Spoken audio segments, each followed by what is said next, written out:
अस्सलाम वालेकुम नाज़रीन, welcome to the mid day show. मैं हूं आपके साथ लबीबा तैमूर और तमाम तर 1 बजे की अपडेट्स के साथ हाजिर हैं। उस पर तज्ज़िया तबसरे भी लेकर आपके साथ बात करेंगे। और जैसे कि कल हमने बहुत सी ऐसी बातें की थी और उसकी अब डेवलपमेंट हुई है। अब समझ लें एक तरफ से हम लोगों ने भी एक अपने कबूतर चलाए थे और हमें आके बातें थी, जिस तरह लोगों की चिड़ियाँ होती हैं, हमारे कबूतरों ने आके हमें बातें बताई थी। मेरी नहीं, हमारे साथ जो मौजूद हैं काशिफ बशीर साहब की, उनका पहले अस्सलाम वालेकुम कर लें तो बेहतर है। अस्सलाम वालेकुम। कैसी हैं आप? मैं ठीक ठाक सर। मैंने नाज़रीन को कह दिया आपकी चिड़िया नहीं, आपका कबूतर था, जिन्होंने बहुत सी ऐसी बातें की थी और लिटरली वो आज हो गई हैं और उनके ऊपर हम बातचीत करेंगे, आप तक भी पहुंचाएंगे हमने कल क्या बात की थी। आपको बताते चले कि अभी तक की जो डेवलपमेंट है वो ये है, कौमी असम्बली के तहरीक इंसाफ के जो टिकट पर मुंतखब होने वाले अब सिर्फ और सिर्फ मुनहरिफ अरकान ही बच चुके हैं, क्योंकि 43 सर 43 या 45 कह रहे हैं, अभी तक कंफर्म नहीं हुआ। लेकिन सर 45 नहीं 44 की बात कर रहे थे, लेकिन अब 43 हो गया। टोटल 46 थे ना? हाँ 43 अरकान 46 थे, कुछ में कायमा कमेटियों के में 3 होंगे। 43 अरकान के जो है वो जो इस्तीफे थे वो मंजूर कर लिए गए हैं। हालांकि उनका कहना यह है कि कल भी, क्योंकि उन लोगों ने पीटीआई के रहनुमाओं ने मिलकर प्रेस कॉन्फ्रेंस भी की थी और उन्होंने कहा था कि हम लोगों ने दरख्वास्त दे दी है और अब कोई भी इलेक्शन कमीशन की जानिब से कोई भी नहीं किया नहीं। उन्होंने कहा था अभी कुछ भी किया जाएगा तो वो गैर आईनी कहलाएगा, क्योंकि उन्होंने दरखास्त दे दी थी कि हमारे डी नोटिफाई ना किया जाए। लेकिन आज जो है स्पीकर तक वो पहुंची नहीं थी दरखास्त, तो उन्होंने डी नोटिफाई कर दिया। सर ये क्या सिलसिला चला है, ये जरा बताइए। सारा मामला ही जो फिशी है। लेकिन एक चीज मैं जरूर बताना चाहूंगा अपने व्यूअर्स को कि सियासत में जो टाइमिंग है वो बड़ा काउंट करती है, वो बड़ी वाइटल होती है।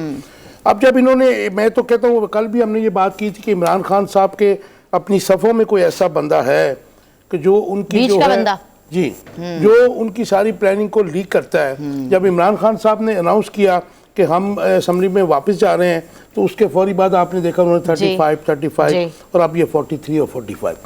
और कभी कभी मुझे ये लगता है, और ये भी हो सकता है कि इमरान खान साहब क्योंकि इस वक्त जो है मकबूलियत के ड्राइविंग सीट के ऊपर हैं, तो वो जो चाहते हैं वो उनसे करवा लेते हैं। 9 माह से इनके इस्तीफे जो है मंजूर नहीं किए जा रहे थे। वो भी मेला फाइट था गवर्नमेंट का, क्योंकि वो इस असेंबली को प्रोलॉन्ग करना चाह रहे थे, क्योंकि अगर वो तो अक़लियती हुकूमत है। तो अब इमरान खान साहब ने जो बात की, उसके बाद उन्होंने 3-4 दिन में ही आपके जो इस्तीफे हम लोगों ने अपने प्रोग्राम में बात की थी, आपने कल बात की थी कि आज इससे पहले कबल जब उन्होंने कहा था कि हम कौमी असेंबली में जाने की तैयारी कर रहे हैं या हम जाना चाह रहे हैं, तो उसके बाद आपने ही ये बात कही थी कि देखें अब इस्तीफे जो है मंजूर होना चाहिए। हमने कल भी ये बात की थी कि 45 या 46 जो इस्तीफे 44 इनके रह गए, ये आज एक्सेप्ट हो जाएंगे गवर्नमेंट की तरफ से। कल कहा अच्छा, दूसरी बात जो आप कर रही हैं वो ये है कि इलेक्शन कमीशन जो है वो इनके नोटिफिकेशन जो है ना डी नोटिफाई ना करे। लेकिन जो आइन और कानून कहता है कि जब उनको इस्तीफे जो है एक्सेप्ट कर लिए कौमी असेंबली के स्पीकर ने, तो वो फिर आप उसको, तो उसकी हैसियत तो पोस्टमैन की है।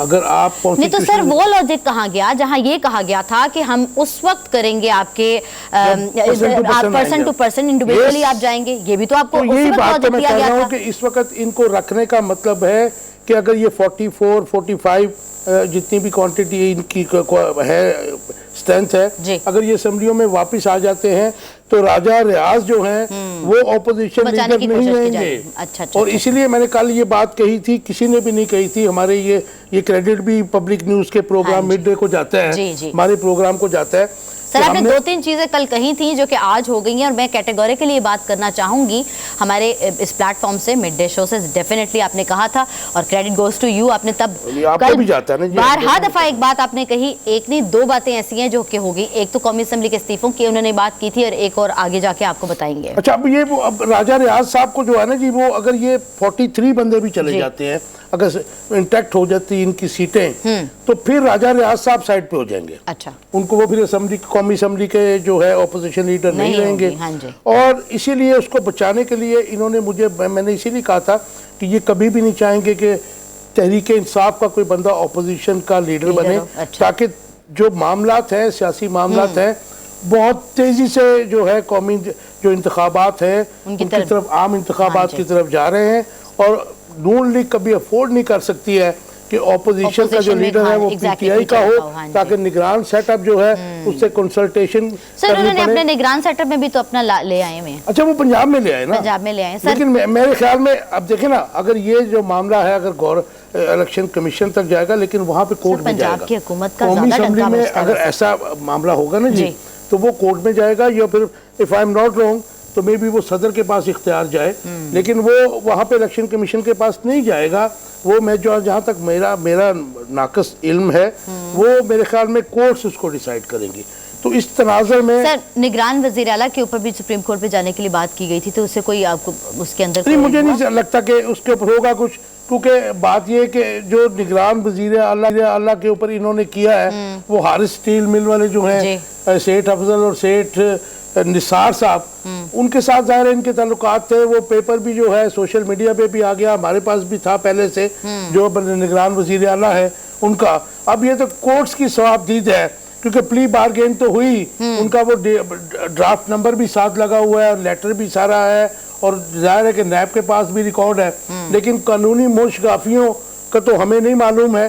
लेकिन बजाय तो ये है कि पब्लिक ऑफिस जो है कोई होल्ड नहीं कर सकता, प्ली का बारगेन की हो या भी किसी किस्म के जैसे करप्शन के चार्जेस में FIA या उसमें। अच्छा नहीं काशिफ साहब, मैं जानना ये चाह रही हूँ यहाँ के, अब जिस तरह से उन्होंने कल प्रेस कॉन्फ्रेंस भी की थी और उन्होंने ये बात कही कि भाई अगर हम लोगों ने दरख्वास्त दे दी हुई है और उसके बाद कोई भी इसके ऊपर एक्ट होता है तो वो गैर आईनी होगा, तो अगर स्पीकर तक वो दरख्वास्त नहीं पहुंचती तो क्या उनके पास ये अथॉरिटी है कि वो डीनोटिफाई कर सकते हैं? नहीं, ये इन्होंने जो दरख्वास्त दी थी वो तो इलेक्शन कमिश्नर को दी थी। मैं यही बात अच्छा, जो अभी दिलशाद साहब जो अभी बात कर रहे थे, मैंने कहीं सुनी उनकी, क्योंकि थोड़ा सा बायस है, मेरे दोस्त हैं, बहुत पुराने दोस्त हैं, साबिक़ सेक्रेटरी इलेक्शन कमीशन जो है, हाँ जी, कंवर दिलशाद साहब। लेकिन मुझे लगता है कि शायद इसके ऊपर इजलास भी हो रहा है इस वक्त इलेक्शन कमीशन का, जिसमें एक तो डेट्स जो है वो उसके ऊपर काम हो रहा है KPK की असम्बली के इलेक्शंस का और पंजाब की, और अगर इसके ऊपर अगर वो रोकते हैं, ठीक है जी। लेकिन मैं फिर बार बार कहूँगा कि ये बहुत लेट आए, अब तुम आए तो बड़ी देर के बाद आए, इनको बहुत देर पहले चले जाना चाहिए था, क्योंकि इनको पता था, क्योंकि अब जो मामला थे वो जा रहे हैं। काशिफ साहब कह रहे थे कि मे बी शायद ये प्लानिंग हो इमरान खान की, कि इस टाइम पर वो आना चाह रहे थे उनकी, क्योंकि मेरी उनसे जब मुलाकात हुई थी, वो दिखाते दाई हैं मारते बाई हैं, तो ये देखे ना, इनके इस चक्कर में, ऑपोजिशन लीडर के चक्कर में, मैं समझता हूं कि इत्तेहादी हुकूमत अपना बहुत बड़ा नुकसान कर चुकी है। अच्छा। क्योंकि आपने असम्बली फारिग कर दी। नहीं तो उनकी जो प्लानिंग थी, क्या उस प्लानिंग पे आपको लगता है कि वो ठीक रही? मुझे तो कहीं अच्छा देखिए लबीबा, आप देखिए अप्रैल 10 के बाद अब कितने महीने हो गए, 10 महीने हो गए ऑलमोस्ट, तकरीबन, नहीं हुए तो होने वाले होंगे। 10 महीने में वो वापस नहीं गए हैं वहाँ पे, और उन्होंने जो है असम्बली को क्विट किया। तो ये ठीक बात थी? नहीं, वो जाहिर है कि उस असम्बली में वो कहते थे कि रजीम चेंज के तहत ये हुकूमत चेंज की गई है, और ये जो नवाज शरीफ, शहबाज शरीफ और आसिफ अली जरदारी। मैं ये जानना चाह रही हूँ कि क्या मैदान छोड़कर बैठना अच्छी बात है, कि ऑब्वियसली उसके अंदर रहकर आप उसके साथ लड़ाई तो वो कर ही रहे हैं मुसलसल। लेकिन मैं समझता हूँ कि जिस किस्म के मामला सियासत में पाकिस्तान में चल रहे हैं, और उसमें उनकी असम्बली में रहने या ना रहने से कुछ फर्क नहीं पड़ना था। अच्छा। क्योंकि उनकी जो असम्बली में मेजोरिटी थी बहुत थिन थी, और वो मरहूम मिन्नत थी MQM और बाप पार्टी की। तो बाप पार्टी और MQM जो है वो जब उनका साथ छोड़ गए, रीजंस कोई भी थे, उनको किसी ने कहा या नहीं कहा, वो अब उस पर नहीं जाते हैं, तो उसके बाद उनका असम्बली में रहना जो है, अच्छा। वो मेरे ख्याल में इतना कारआमद नहीं था। मेरे ख्याल में उस वक्त इमरान खान और उनके रुफका का मतलब सोच यही होगी कि जब हम असम्बली को रेजिग्नेशंस कर देंगे, आधी से तकरीबन आधी असम्बली खाली हो जाएगी, तो फिर इनके पास ऑप्शन कोई नहीं रहेगा कि ये जो है फ्रेश इलेक्शंस कराएं। अच्छा, तो काशिफ साहब अब जिस तरह आपने फरमाया है कि आधी असम्बली वैसे खाली होगी, तो अब इस आधी का हम क्या कर सकते हैं? अब देखें ना, अब ये एक तो ऐसा पॉलिटिकल गैप आ गया, वैक्यूम आ गया है, कि जिसको फिल करना जो है वो चीफ इलेक्शन कमिश्नर या इलेक्शन कमीशन का जो आईनी तकाजा वो ये है कि इनको विद इन जो स्पेसिफिक डेज हैं 60 या 90 उसके अंदर इलेक्शन कराना लाजिम है। अच्छा, अब देखें, एक तरफ आप सूबाई असम्बलियों का इलेक्शन है, ठीक है जी, आपने उसको हाँ जी, आपने कौमी असम्बली की जी, अगर सीट जी। एक्सेप्ट कर दी है ना जी, अगर आपने ये 45 का भी चले थोड़ा लटक जाता हाँ है, जी। लेकिन आपने 70 जो है इलेक्शन जो है करवाने पड़ेंगे आपको कौमी असम्बली के। उसके बाद इमरान खान साहब जो 7-8 सीटों पे जीते हैं, वो भी मेरे ख्याल में वो रिजाइन कर देते हैं आज ही। अगर आज ही कर देते हैं, वो भी आप समझे कि वैकेंट है, खाली है। तकरीबन 80 सीटों का तो अभी भी इलेक्शन करवाना पड़ेगा ना कौमी असम्बली का। अगर ये 45 अगर आप एक्सेप्ट नहीं भी करते, तो मैं समझता हूँ कि वो मामला जो है बहुत तेजी से आम इंतखाबात की तरफ जा रहे हैं और उसमें वो अपना नुकसान कर आपको चुके ये हैं। नहीं लगता कि आप जिस तरह केपी के और पंजाब के उन्होंने इलेक्शंस करने हैं, तो क्या कौमी असम्बली भी उस करीब ही आपको लग रहा है कि इकट्ठे करने वो एक बात दफा कर आपकी लें ठीक सारे? है, लेकिन देखें ना, अब जब कौमी असम्बली के आप 80-90 जो हल्कों में इलेक्शन कराएंगे, जी। तो बाकी कितने रह गए? तो फिर इसका मतलब है कि तो आधी एक जो दफा सर करवा लें, मतलब हाँ, यही अच्छा बात मैं कर खासा रहा हूं। आपको पता है कि आपको आपकी हर चीज इसके आप अंदर यूटिलाइज हो देखें रही कि होती है। आधी असम्बली के इलेक्शन जो आप कराएंगे, जी। वो अगर आप, मैं कहता हूँ कि 60 डेज के बाद करवा देते हैं, तो बाकी जो है उनका टेन्योर खत्म होगा जाके अगस्त में।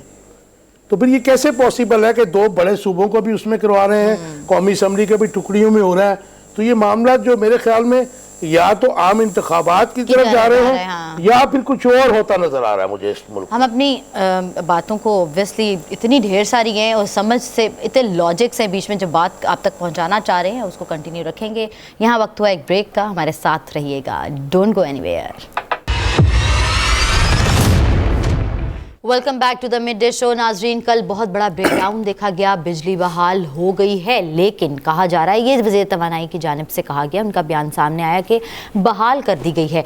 और उन्होंने ये भी कहा है कि तहरीक इंसाफ को, यानी कि बिजली का बड़े ब्रेकडाउन का जो उन्होंने ज़िम्मेदार करार दिया है, लेकिन कहीं कहीं अभी भी जो है वो बिजली का जो ब्रेकडाउन नज़र आ रहा है, 24 घंटों के बाद भी मुकम्मल बहाल नहीं कर दी गई, अभी भी नहीं है। सर, आपको पता है कि सुबह भी गई हुई थी, सुबह 7:30 फिर गई थी, फिर 9 बजे आई, फिर 10 तो बजे इसका मतलब तो there is must be something. नहीं, अभी भी वही है मामला। देखें, रिस्टोरेशन तो पूरे पाकिस्तान तो में सर बहाल आपने नहीं बताया हुई है। हम लोगों को, जैसे उन लोगों ने लॉलीपॉप ये कह के दिया है कि जनाब ये वो था, टेक्निकल फॉल्ट था। नहीं, ये बेसिकली टेक्निकल फॉल्ट नजर तो नहीं आ रहा। It doesn't seems to be a technical fault, क्योंकि मैं आपको मैं रीजन बता देता हूँ कि जो नेट प्राइस है, स्पोक्स पर्सन है अमेरिकन गवर्नमेंट के फॉरेन अफेयर्स के ऊपर स्पोक्स पर्सन है, उनका पॉलिसी स्टेटमेंट आया है कि पाकिस्तान जिस एनर्जी क्राइसिस का सामना कर रहा है, हम उसको हेल्प आउट करने के लिए तैयार हैं। अच्छा, मुझे बताइए, तो इसका मतलब उनको कैसे पता चल गया? लबीबा, आप बताइए कि अगर टेक्निकल फॉल्ट होता, जैसे हमारे खुर्रम दस्तगीर साहब गुजरांवाला वाले कह रहे थे कि जी, हाँ, गुजरांवाला से है ना वो, तो उनके फादर की हिस्ट्री भी मैं आपको बताऊंगा जब कभी टाइम मिला।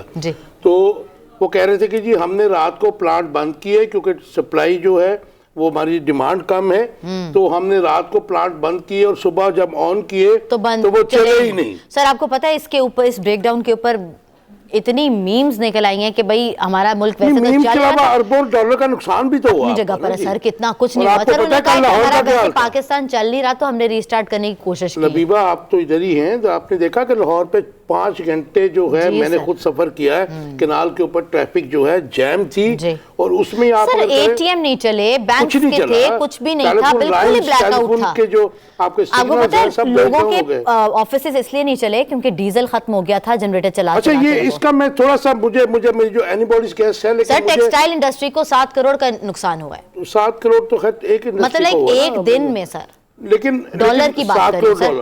अच्छा, मुझे ये लगता है कि ये मैं इसको तो लिंक करूंगा, मुझे जो यही नजर आ रहा है, क्योंकि हम पिछले 15-20 दिन 1 महीने से कह रहे थे कि PSO डिफॉल्ट कर गया हुआ है, उसके गर्दिशी कर्जे जो हैं वो कहाँ पे पहुंच गए हैं। तो मुझे ये क्राइसिस जो है उसका ही शाखसाना नजर आ रहा है, जिसको छुपाया जा रहा है और टेक्निकल उसको कहा जा रहा है, लेकिन मामला खराब है। अच्छा, तहरीक इंसाफ को बिजली ब्रेकडाउन का जिम्मेदार करार दिया जा रहा है, प्लस तहरीक इंसाफ के मजीद 43 अरकान के इस्तीफे मंजूर कर लिए गए। हमारे साथ मौजूद है तहरीक इंसाफ के हसान खावर, उनको भी शामिल गुफ्तगू करते हैं और ये दोनों बातें उनसे पूछते हैं कि बताइएगा कि तहरीक इंसाफ ने ब्रेकडाउन कर दिया। जी, हसान खावर साहब। जनाब हसान खावर साहब, आपकी हुकूमत क्या कर गई कि आज तक जो है, आज भी अंधेरे में बैठे रहे, आज भी गवर्नमेंट कह रही है कि आपने जनाब ये आपकी वजह से हुआ, आपकी जो 3.5 सर भूलती नहीं है हमारी गवर्नमेंट आप लोगों को। तो ये जो मुल्क जो है स्टोन एज में वापस चला गया, अंधेरों में डूब गया, तो ये आपके ऊपर ही डाला जा रहा है और आपको ही मुर्द इल्जाम ठहराया जा रहा है। कल लोगों को लालटेन भी बहुत याद आई है। वो भी महंगी। बात ये है कि जो इस वक्त मुल्क में अंधेरे छाए हुए हैं जी, और जो बिजली के अंधेरे हैं उसकी बात तो बाद में करेंगे, लेकिन जो मुस्लिम लीग नून और पीपल्स पार्टी और पीडीएम की बाकी जमातों पे सियासी अंधेरा छाया हुआ है, उसकी जिम्मेदारी बहरहाल हम बखुशी कबूल करते हैं। और ये अंधेरा जो है ये मजीद घटाटोप अंधेरा बनता जाएगा और इसमें इनको कोई उम्मीद की किरण नजर नहीं आएगी। अच्छा, दूसरी बात ये है कि जो कल बिजली का क्राइसिस हुआ है, इसे ना 2-3 चीजें सामने आती हैं। देखिए, एक तो ये है कि हमारा जो इंफ्रास्ट्रक्चर है, मुझे नहीं पता कि टेक्निकल फॉल्ट है कि नहीं है, ये बात तो सामने आई कि जो आप लोग बात कर रहे हैं इस किस्म की भी काफी बातें सामने आई हैं। लेकिन एक बात यह है कि इस मुल्क का जो इंफ्रास्ट्रक्चर है ट्रांसमिशन का, पावर जनरेशन का, वो बैठता जा रहा है और किसी की तवज्जो उस तरफ नहीं है। और जो इस वक्त मुल्क के माशी हालात हो गए हैं, ना लगता है कि हमारे पास ये पैसे होंगे कि हम इसको अपग्रेड कर सकेंगे, और ये चीजें अब फ्रीक्वेंट होती जाएंगी। दूसरी जो चीज इसमें नजर आती है वो ये नजर आती है कि कंफ्यूजन कितनी है कि इनको पता ही नहीं है कि हो क्या रहा है जी। अभी तक कोई एक मिनिस्ट्री की तरफ से कोई बयान एक सॉलिड आना चाहिए था कि जी ये वजह है।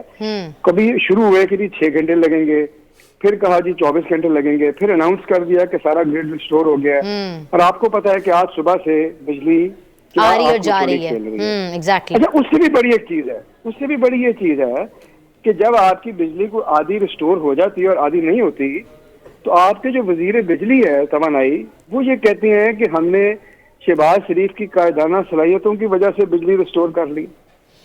अब आप मुझे बताएं कि पूरी कौम जो है, आपने भी बताया कि $7 बिलियन का लॉस सिर्फ टेक्सटाइल का एक दिन का है, और है आप कम से कम को बात ढंग की कर रहे हैं। आपने ये नहीं कि अपना मजाक भी बनवाना है और मुल्को कौम का भी बनवाना है। मुझे तो इन बातों की समझ नहीं आती। तो मेरे ख्याल में जो तमाशा लगा है, कौम ने सफर किया और गवर्नमेंट मजीद एक्सपोज हुई है। और ये भी है कि ये पहले आपको याद है एहसन इकबाल साहब की एक वीडियो आई जिसमें जब पिछली दफा एक दफा हमारी हुकूमत के दौर में ब्लैकआउट हुआ था, तो उसमें उन्होंने कहा था कि इस चीज के ऊपर तो हुकूमत को चले जाना चाहिए। तो उन बातों की हकीकत भी सामने आई है। लेकिन ये कि अफसोसनाक बात है, और मैं फिर भी समझता हूँ कि जो असल इशू है उसकी कोई बात नहीं कर रहा, जो हमारा पूरा पावर सेक्टर जो है जो फेस कर रहा है, और ये आपके मुल्क की बैकबोन है। अगर आपका पावर जनरेशन सिस्टम नहीं ठीक होगा, आपकी ना इंडस्ट्री चलनी है, ना आपको एग्रीकल्चर चलना है, और ये चीजें फ्रीक्वेंट होती जा रही हैं। कल किसी ने एक लिस्ट शेयर की हुई थी दुनिया में जो बड़े ब्लैकआउट हुए हैं जी, और अल्लाह के फजल से जो पिछले 3 ब्लैकआउट है वो पाकिस्तान के एग्जैक्टली दुनिया की बात जी, है। जी। हसन खावर साहब, आपके जो अराकीन हैं 43 या 45, क्योंकि मुतजाद इनकी नंबर के ऊपर मुतजाद खबरें आ रही हैं, अभी तक कंफर्म कुछ नहीं हुआ, लेकिन आज उनको भी उन्होंने जो है उनके रेजिग्नेशन एक्सेप्ट कर ली हैं।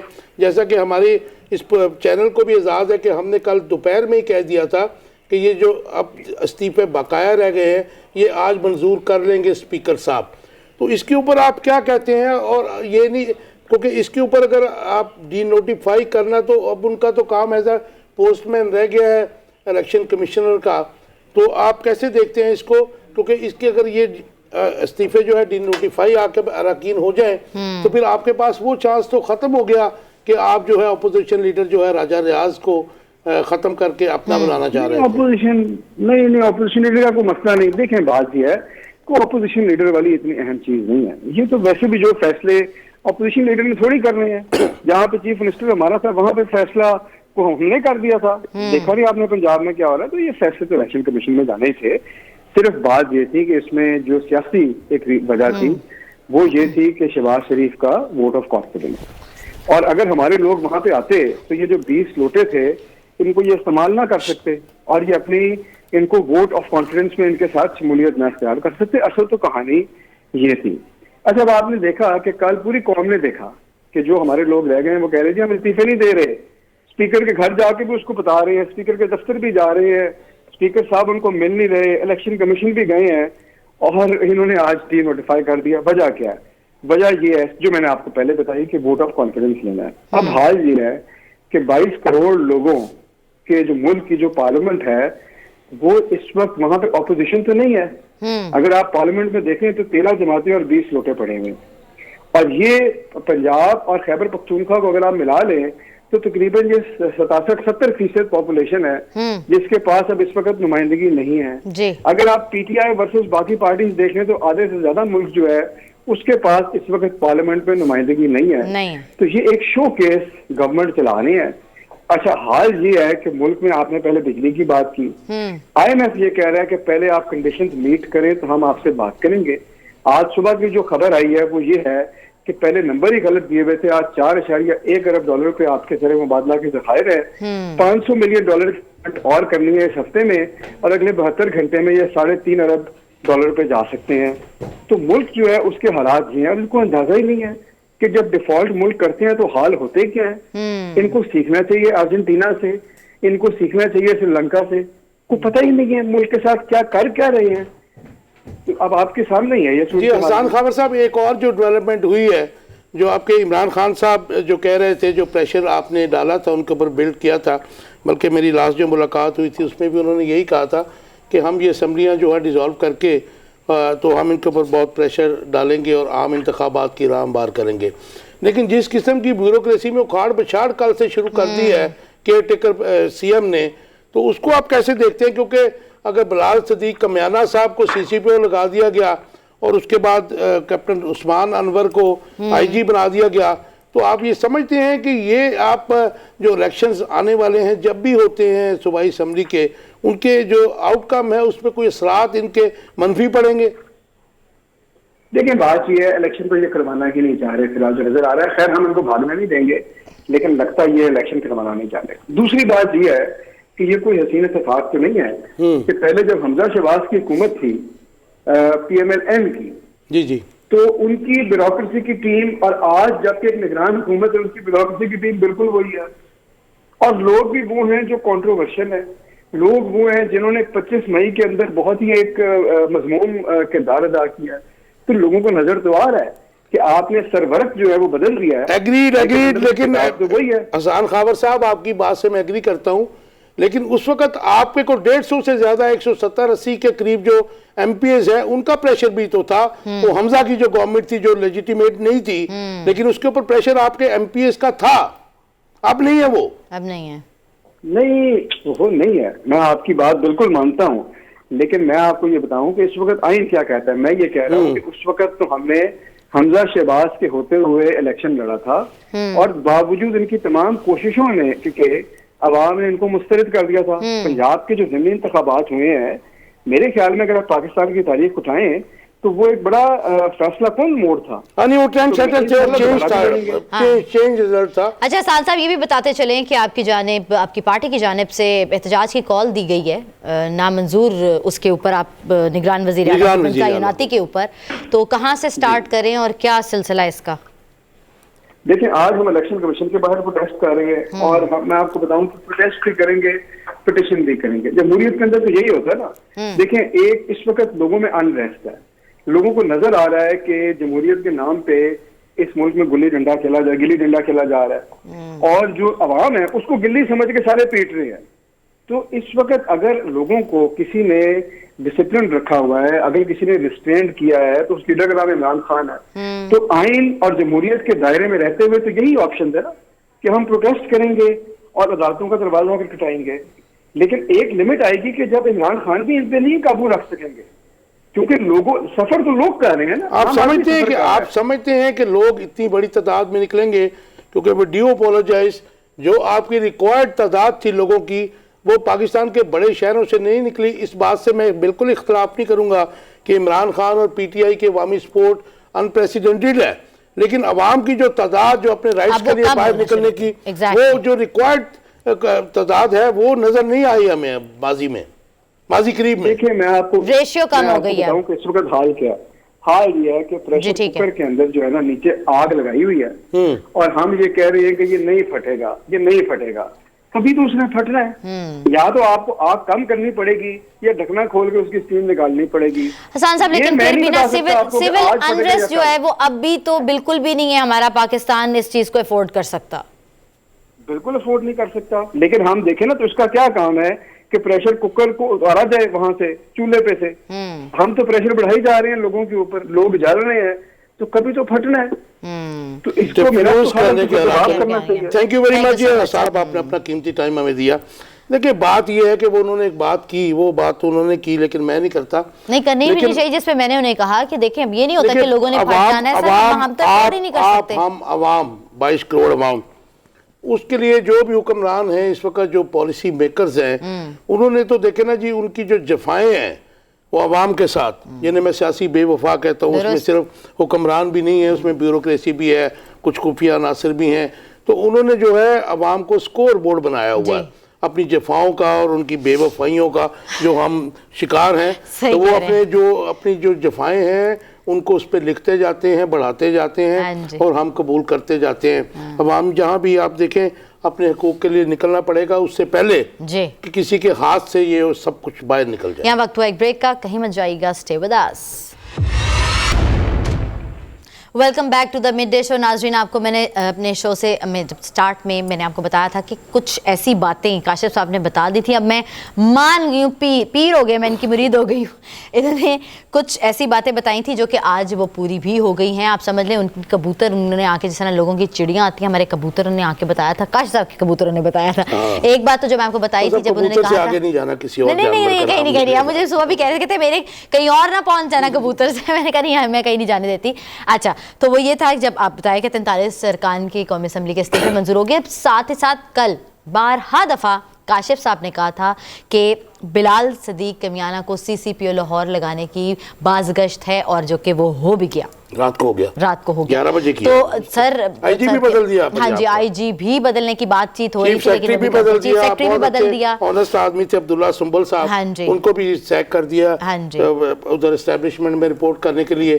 तो मेन जो चीफ कमिश्नर सामत के भी चीफ कमिश्नर चेंज किए हैं। हाँ जी, वो भी किया, मेंगल साहब को कर दिया। हाँ जी, नवाज शरीफ के बड़े, हाँ जी, चलें सर, वो तो अब ये तो अब जारी बात है, पास आज जब इंसान होता है, हुकूमत में इक़्तिदार में आता है, तो अपने ही लोगों को देखना पसंद करता है। जी सर, अब मसला सिर्फ इतना सा है कि पंजाब की ब्यूरोक्रेसी में ना बड़ी वाज़ेह किस्म के अखाड़ पछाड़ जो है ना वो देखने में आ रही है, और वो क्यों और किस मकसद के लिए। निगरान वज़ीर आला जैसे आए, आते साथ उन्होंने ये मार वो मार, इधर ला ये ला, चेंजिंग ऐसे विद इन वन डे उन्होंने बहुत सी ऊपर नीचे ना खाड़ पिछाड़ की। अब उसके ऊपर बात करने के लिए हमारे साथ मौजूद हैं बासित खान, सीनियर तज्जियाकार हैं। सर अस्सलाम वालेकुम। वालेकुम अस्सलाम जी। बासित भाई कैसे देखते हैं आप तो खुद माजी में टॉप ब्यूरोक्रेट भी रहे जी, लेकिन आप ये जो केयर टेकर एक CM आया और उसके बाद उन्होंने जो की पोस्टें थी, IG पंजाब, CCPO लाहौर, और उसके बाद चीफ सेक्रेटरी अब्दुल्ला सुंबल साहब को भी उन्होंने सैक ही करना कहते हैं आप, या उनको इस्टेब्लिशमेंट भेज के अपने पसंदीदा बंदे जो हैं वो इंडक्ट कर दिए, और इसमें इलेक्शन कमीशन ने अपनी कॉन्सेंट भी दी, कोई इलेक्शन भी नहीं किया। तो how do you see it? देखिए भाई, बात ये है कि ये पाकिस्तान की रीत रही है हमेशा से। पाकिस्तान बदलता, और जब बदलेगा तो शायद आवाम की हालत बदलेगी। और मैं तो ये कहता हूँ कि हम भी तो बड़े हैं राहों में। अरे भाई, हमें भी चीफ मिनिस्टर कंसिडर कर लो भाई। क्यों नहीं? इन लोगों के नाम दिए गए हैं, चीमा साहब के हैं या सुखेरा साहब के हैं, हम उनसे 5-5 साल सीनियर हैं, तो हमारा भी है। यानी क्या है कि चंद खास लोगों को ही किया जाता है। तो अगर फर्ज कीजिएगा माशाल्लाह इनको लिया है, उन्होंने नकवी साहब को लिया है, तो नकवी साहब माशाल्लाह हुकूमत के चेयरमैन हैं, आप उनको रख लेते भाई, उनका नाम तो है कोई कम से कम। ये मकसद मेरा कहने का ये है कि अब हमें कोई सीधे राह पे चलने की जरूरत है भाई। अब हमारे पास गलती की गुंजाइश नहीं है जी सर। अब हम सीधे राह पे देखना चलना है इस मुल्क को, जिस दहाने पे खड़ा है बादशाह साहब हमारा मुल्क। हाँ जी, तो वो कम से कम ये सोच होनी चाहिए कि आप इसमें आपके पास बड़े बड़े हीरे मौजूद हैं पाकिस्तान में, यूटिलाइज ही नहीं कर रहे हैं। डॉक्टर नॉन कॉन्ट्रोवर्शियल लोगों की बात कर रहे हैं जी जी जी जी। तो ये जो इस तरह का सिलसिला बना है, जब आपने कहा कि एक चीफ मिनिस्टर साहब का आना हुआ, जिसके ऊपर PTI ने बहुत ज्यादा एहतजाज किया, कोर्ट में जाने का ऐलान किया, कई एहतजाज भी हो रहे हैं, डेमोन्स्ट्रेशन भी हो रहे हैं, तो ये कोई अच्छा शगुन तो नहीं है डेमोक्रेसी के लिए। लेकिन डेमोक्रेसी में जब आप वोट के जरिए इलेक्शन करने जा रहे हैं। बासित भाई, जो 25 मई को जो CCPO लाहौर थे, and he is very close to Sharif family, और उसके बाद जो इनके साथ उनकी दोस्ती है, वन ही वाज एसपी, आपको ज़्यादा पता होगा शायद, लेकिन मेरे पास जो नॉलेज है कि इनकी बहुत ज़्यादा दोस्ती है बिलाल सदीक कम्याना के साथ, और कम्याना साहब के ऊपर जो लोग मरे थे 25 मई के प्रोटेस्ट में, उनके केसेस में भी उनका नाम है। इनको लगाना जो है वो आप क्या समझते हैं कि ये तो देखे ना जी, गैर जानिबदारी तो खत्म हो गई उधर ही। तो एक चीज की समझ नहीं आई उस दिन जब ये ऐलान हुआ, तो साथ ये भी एक चल रही थी खबर के जनाब ये तकर्रर तबादलों पर, पोस्टिंग ट्रांसफर पे पाबंदी लग गई इलेक्शन कमीशन ने जी, तो वो भी खबर चल रही थी। तो मैंने कहा यार अच्छी बात है, कम से कम चलो न्यूट्रलिटी अगर ऊपर से नहीं हो सकी तो नीचे लेवल पे जहाँ पे ब्यूरोक्रेसी होती है, और आप देख लें कि सिंध में क्या हाल हुआ है। लेकिन बासित भाई वो जो आपने खबर पढ़ी थी ना जी, उसके साथ ये भी था कि अगर जरूरी कोई ट्रांसफर पोस्टिंग करनी होगी तो उसके लिए with the consent of chief election commissioner आप उसको कर सकते हैं। एग्जैक्टली, बिल्कुल आपने मेरी मुंह की बात की है। तो कोई हर्ज नहीं है भाई कि अगर इमरान खान साहब ने अगर डिसॉल्व कर दी असेंबली तो जो लगे में उनको लगे रहने केपी के आप करें कि अपने अमल से और अपने सिलेक्शन से लोगों में ये तासर जाना चाहिए कि भाई ये एक न्यूट्रल सेटअप है जो कि किसी की तरफदारी करेगा। लेकिन बदकिस्मती यही है, हमारे यहाँ हर चीज कंट्रोवर्शियल हो जाती है। इलेक्शन कमीशन के फैसले आते हैं कंट्रोवर्शियल हो जाते हैं। अगर आप देखें कि ब्यूरोक्रेट फैसले लेंगे उसके ऊपर जो आपके सिस्टम बैठ जाते हैं वो भी ब्यूरोक्रेट संभालते हैं। अच्छा बासित भाई, मुझे चाहिए कि आज कल उन्होंने अनाउंस किया, कल पीटीआई के अरकान जो हैं चीफ इलेक्शन कमिश्नर के पास भी गए, उससे पहले वो राजा परवेज अशरफ साहब के पास भी गए, लेकिन वो छुप गए असेंबली के, मुलाकात के वो पीछे पता नहीं कहाँ छुप जाते हैं जब उनको मिलने जाते हैं, मौजूद ही नहीं थे। आज उन्होंने एक्सेप्ट करके उसको चीफ इलेक्शन कमिश्नर को भिजवा दिए हैं। तो आप कैसे देखते हैं कि ये क्या एफर्ट है इत्तेहादी हुकूमत की तरफ से, और ये रास्ता किधर जा रहा है, सियासी रास्ता जो है? देखिए काशिफ भाई, बात ये है कि इस वक्त पीटीआई का जो मेन ट्रस्ट इसी बात पर है कि वो चाहते हैं कि वहां पर असेंबली में जाके अपनी मेजॉरिटी शो करके जो एक सिलेक्शन होगा प्राइम मिनिस्टर का, उसके लिए कम से कम वो उसमें पार्टी का हिस्सा बन जाए। जहां तक ताल्लुक ये है जो इस वक्त रिजल्ट आ रहे हैं इलेक्शन कमीशन के, ये आप मेरा ख्याल है आपकी और हमारी तवक्का से हटकर ही कोई बंदा आएगा। ये जरूरी नहीं है कि इमरान खान की पसंद का बंदा ही या उनके कंसेंसस से लगे, हो सकता है वहां भी इस किस्म का काम हो। लेकिन खान साहब ये चाह रहे हैं हम एक मौका तो देना हमें कि हाँ जी हम वहां मौजूद हैं और हमने ये बंदा कहा और उन्होंने ये लगा दिया, तो this is how he is going. But in Khan साहब इज नॉट दैट श्योर, अभी तक कोई यकीन नहीं है कि हम वहां जाएं उसके बाद राजा जो हमारा कोई बंदा नॉमिनेटेड हो जाए तो जरूरी नहीं है कि पसंद से ही चीफ प्राइम मिनिस्टर का है, लेकिन they want to give an opportunity और लोगों को ये बताना चाहते हैं कि जनाब देखिए हमने ये सिलेक्शन किया और ये कर दिया। तो आप ये उम्मीद ना रखिएगा जो हालात पाकिस्तान के जो मौजूदा सियासी हालात है और जो कुछ हो रहा है, आइन और कानून के साथ खेला जा रहा है और उसको अपने अपने मतलब के लिए इस्तेमाल किया जा रहा है, क्या आप इसको कुछ जमहूरियत की कौन सी फॉर्म समझते हैं? सर 75 साल हो गए, हम जवानी से बुढ़ापे की सरहदों में दाखिल हो चुके हैं और मैं ये समझता हूँ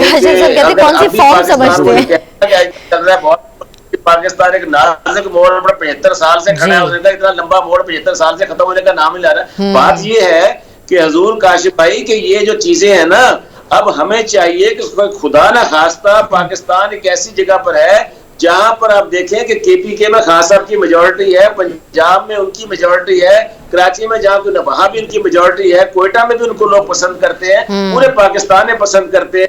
अगर आप किसी ना किसी तरीके से मैनेज कर लेंगे, मिनोर कर लेंगे और अपने बता ले आएंगे, लेकिन ये आपके मुल्क की जड़ों को और नुकसान पहुंचाएगा, और नुकसान पहुंचाएगा। सर आपने सिलसिले के बारे में बात की है ना, तो सिलसिला आप